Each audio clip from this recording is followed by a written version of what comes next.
સુરતના ડાયમંડ બુટ્સના ઉદ્ઘાટન થઈ ગયા અને મહિનાઓ વીતવા છતાં હજુ ઓફિસો શરૂ થઈ નથી, ત્યારે ડાયમંડ બુટ્સને ધમધમતું કરવા માટે એડી ચોટીનું જોર લગાવવામાં આવી રહ્યું છે, જેના માટે મુંબઈના ભારત ડાયમંડ બુટ્સમાં વેપાર બંધ કરી સુરત ડાયમંડ બુટ્સમાં આવવાની શરતોનો એજન્ડા પડતો મુકાયો છે।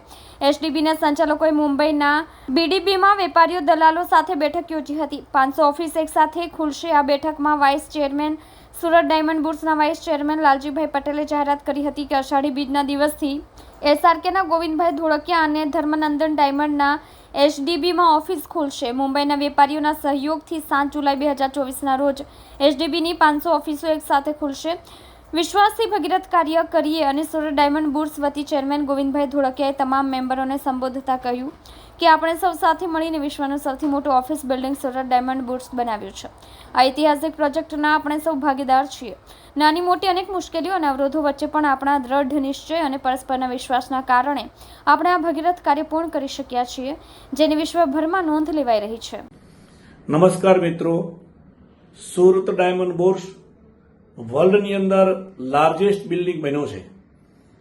તમામની અપેક્ષા સુરત ડાયમંડ બુટ્સ જલ્દી ચાલુ થાય એવી અપેક્ષા છે। મિત્રો, આજે સુરત ડાયમંડ બુટ્સ દ્વારા બોમ્બેની અંદર ભારત ડાયમંડ બુટ્સમાં ડાયમંડના વેપારીઓ સાથે એક મીટિંગ કરવામાં આવી હતી। મીટિંગની અંદર 1000થી વધારે લોકો ઉપસ્થિત રહ્યા હતા અને અમે એમને 7 જુલાઈના રોજ 7 જુલાઈ ઓફિસ ચાલુ કરવા માટે સજેશન કર્યું, તો તમામ લોકોએ ખાતરી આપી છે કે જેના ફર્નિચર તૈયાર થઈ ગયા છે અને બાકી છે અમે તૈયાર ફર્નિચર કરી દઈશું અને 7 જુલાઈના રોજ અમે ઓફિસ શરૂ કરવા માટે રેડી છીએ।